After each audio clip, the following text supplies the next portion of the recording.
Hello friends. अगर आपने मेरी लास्ट वीडियो देखी है यानी कि 11 अक्टूबर की, तो कल हमने डिस्कस किया था कि मैं इस वक्त निफ्टी में ना तो लॉन्ग हूँ ना तो शॉर्ट हूँ। शॉर्ट इसलिए नहीं था क्योंकि ये टू वन कैंडल तो ये कह रही थी कि इसने टोटली फिर से इंगल्फ कर लिया है और ये नेगेटिव है, यानी कि बेयर है, बुलिश नहीं है, बेयरिश है। लेकिन फिर मैंने पुट इसलिए भी बाय नहीं किया था क्योंकि कहीं ना कहीं ये चल रहा था मेरे माइंड में कि ये 200 डीएमए है एंड मार्केट आजकल काफ़ी वियर्ड मूव दे रही है। तो कल ऐसा ना हो जाए, यानी कि आज वेडनेसडे को 12 अक्टूबर को, कि हम 200 डीएमए से एक बाउंस ले रहे हैं जैसा कि हुआ भी। तो अगर मैं पुट लेके गया होता तो मुझे यहाँ लॉस हो जाता। और कॉल मैंने इसलिए नहीं लिया क्योंकि एक बस एक प्रोबेबिलिटी थी कि हाँ बाउंस कर भी सकता है, नहीं भी कर सकता है। ऐसे केस में जब आप श्योर ना हो तो ऐसे केस में ट्रेड नहीं करनी चाहिए। फिर कल हमने बात की थी कि निफ्टी से ज़्यादा स्ट्रांग है बैंक निफ्टी। रीजन मैंने बताया था, ये 30 सितंबर की जिसमें एक शार्प अपमूव आई थी मार्केट में।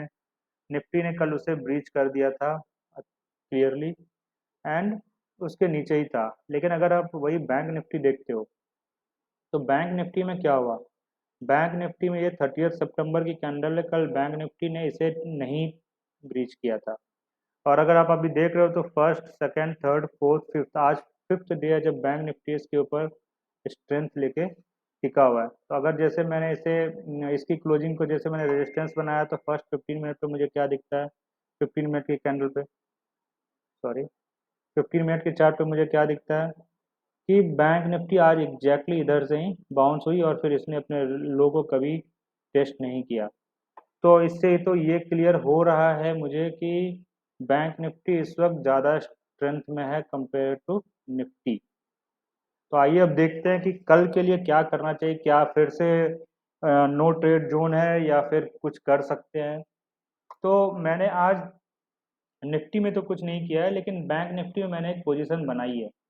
बैंक निफ्टी में पोजीशन बनाने की दो तीन वजह है। मैं फिर से ये ट्रेड्स फिर से रॉन्ग हो सकते हैं, लेकिन छोटी सी पोजीशन बनाई है, मैं उसका लॉजिक एक्सप्लेन करता हूँ। एंड फिर वंस अगेन अगर लॉजिक गलत हो जाते हैं तो आप फ्यूचर में उस लॉजिक पे ट्रेड नहीं करेंगे।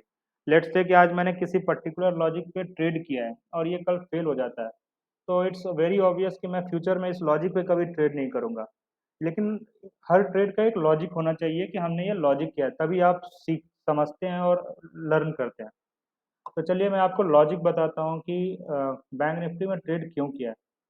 तो जैसा कि आप देख रहे हो first second third fourth fifth, ये फिफ्थ डे तक के भी कैन 30 सितंबर के ऊपर इसने क्लोजिंग दे दिया। एंड उससे भी इंटरेस्टिंग बात यह है कि कल की कैंडल जो कल हमने देखा मार्केट में इतनी फिर से सेल ऑफ आई थी, आज बैंक निफ्टी ने उसे टोटली इंगल्फ कर लिया है। इंगल्फ नहीं बोलेंगे तो इसके क्लोज के ओपन के ऊपर ही इसने क्लोजिंग दिया है। वही अगर आप निफ्टी चेक करते हो तो निफ्टी इसके 50% तक भी नहीं आ पाई, ऑलमोस्ट 50% या उसके आसपास ही है। लेकिन जहां बैंक निफ्टी ने इसके ऊपर क्लोजिंग दिया है, निफ्टी इधर ही है कहीं। तो इससे तो क्लियर है कि बैंक निफ्टी में स्ट्रेंथ काफ़ी है।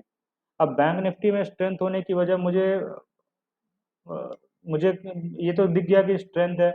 तो नेक्स्ट मुझे ये लगता है कि अगर बैंक ने कल, क्योंकि वीकली एक्सपायरी है, तो मैं एक्सपेक्ट कर सकता हूँ कि बैंक निफ्टी कहीं इधर ओपन हो 39,450 के आसपास। इसकी वजह ये है, मैं एक्सपेक्ट कर रहा हूँ कि एक्सिस बैंक काफ़ी स्ट्रेंथ दिखा रहा है। एक्सिस बैंक अगर आप देखोगे, एंड मैं दो बैंक दिखाता हूँ इस वक्त, एक एक्सिस बैंक जो लार्ज कैप है एंड फिर एक मिड कैप भी दिखाता हूँ।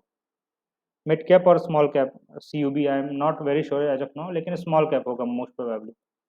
तो अगर आप एक्सिस बैंक देखते हो, ये मैंने वीकली चार्ट ओपन करके रखा है, Friday day after tomorrow weekly closing है। अब आप इस चार्ट को एनालाइज करो, इस इधर first second third fourth fifth six, six week तक एक्सिस बैंक ने 2019 के आसपास 815 को ब्रेक करने की कोशिश करी थी, नहीं कर पाया था। ठीक है, फिर हम जाते हैं इस बार 15 Feb 21 के आसपास भी एक बार इधर आया था, अटेम्प्ट हुआ था, नहीं ब्रेक हो पाया। फिर यहाँ से सेल ऑफ आ गई। फिर हम आए 30 अगस्त 2021 के आसपास, first week second week third week four week five week six week seven week. Seven week के बाद इसने अटेम्प्ट तो करा था लेकिन ये फिर फेल हो गया। फिर हम नीचे आ गए। आप देखो मैंने ये बना के रखा हुआ है रेक्टेंगल जैसा, कि इसी रेंज में ये बार बार आके ये फिर आया 31 जन 2022 के बाद first week, second week, third week and then again fail. फिर अच्छा इस रेंज के नीचे भी नहीं जा रहा है, 620 के नीचे भी नहीं जा रहा है।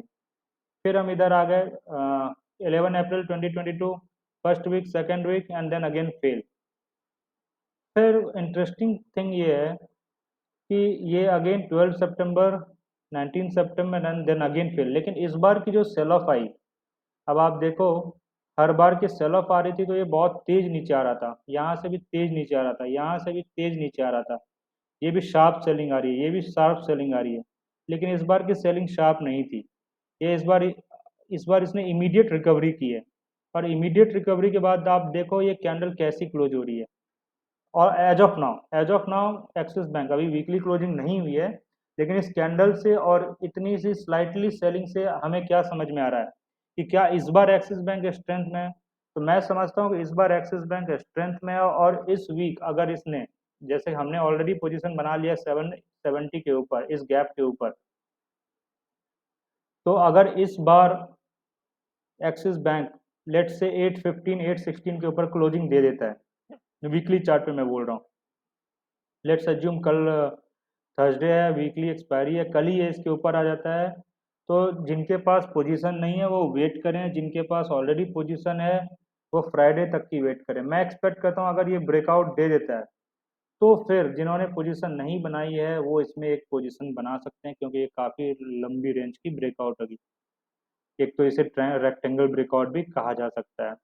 तो बैंक निफ्टी भी स्ट्रेंथ में दिखा रहा है, उसके एक कंपोनेंट भी काफ़ी स्ट्रेंथ दिखा रही है। सिमिलरली एक बैंक जिससे मैं स्ट्रेंथ में देख रहा हूँ वो है city union bank. City union bank को भी मैं आप पे आपको एक्सप्लेन करता हूँ।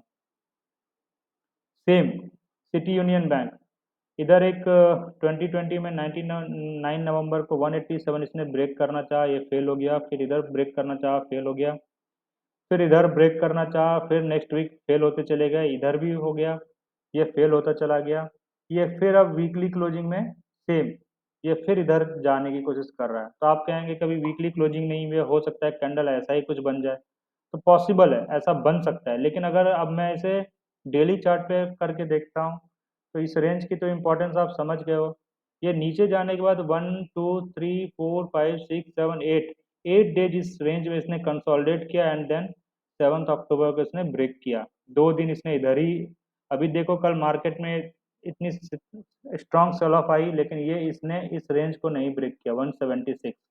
तो मैंने 176 कल तो बाय नहीं किया था, मैं वेट कर रहा था। एक मुझे नहीं पता था कि आज ये ऐसा ही कैंडल बनाएगा, मैं वेट कर रहा था कि इस रेंज को एटलीस्ट ये एक बार ब्रेक कर दे 180 को।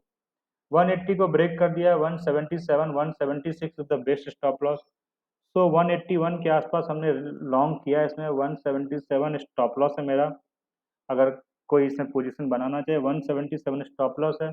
अब आज की कैंडल क्या कहती है, ये कैंडल कहती है कि कल ये इसके आसपास ही ओपन होगी या तो गैप अप ही ओपन होगी। एंड वंस अगेन अगर इसने भी इसके ऊपर क्लोजिंग दे दी तो फिर ये भी एक अच्छी मूवमेंट के लिए रेडी हो जाएगा, क्योंकि इसने काफ़ी, तो इन बैंक्स को देख के मैंने और बैंक्स देखे हैं, लेकिन इन अभी आउट ऑफ ऑल बैंक्स मुझे ये दोनों काफ़ी अच्छे लग रहे हैं। एंड बैंक निफ्टी की भी कैंडल बता रही है कि ये थोड़ी स्ट्रेंथ में आ रही है।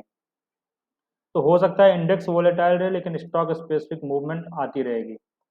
तो कल के लिए मैं अब यही देखता हूँ कि अगर बैंक निफ्टी यहाँ ओपन होती है 39,400 पे, जैसा कि मैंने बताया, मैंने स्लाइड पोजीशन बनाया बैंक निफ्टी के कॉल्स में, यहाँ ओपन होगी तो मैं प्रॉफिट बुक कर लूंगा अगेन फर्स्ट 15 मिनट देखने के बाद, या इमीडिएट बुक कर लूंगा अगर इसी रेंज पे हुई तो, क्योंकि मुझे एक्सपेक्ट है कि अगर यहाँ ओपन होगी तो ये नीचे आ सकता है। इसके ऊपर होगा तो मैं इस रेंज को स्टॉप लॉस लेके वेट करूंगा। अगर यहाँ ओपन होती है 38,600 पे और फर्स्ट 15 मिनट नीचे नहीं जाती है तो कल वीकली एक्सपायरी है, तो मैं फिर से एक फ्रेश लॉन्ग इनिशिएट कर सकता हूँ, may be through put selling and all. और अगर इसके नीचे ओपन होती है तो फिर तो आपको क्लियर ही है कि निफ्टी तो ऐसे भी वीक है और बैंक निफ्टी ने भी अब साथ छोड़ दिया।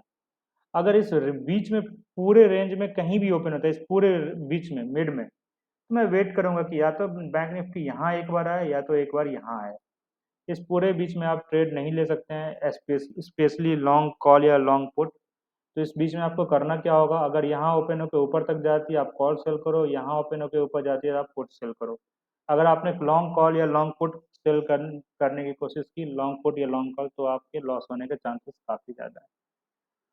बट एज अगेन मार्केट हमें काफ़ी सरप्राइजेस दे रहे हैं। कल डेटा भी है, आज इंडिया की डेटा थी, तो देखते हैं मार्केट कल कैसे रिएक्ट करता है। तो फिर मिलते हैं कल। Thank you very much.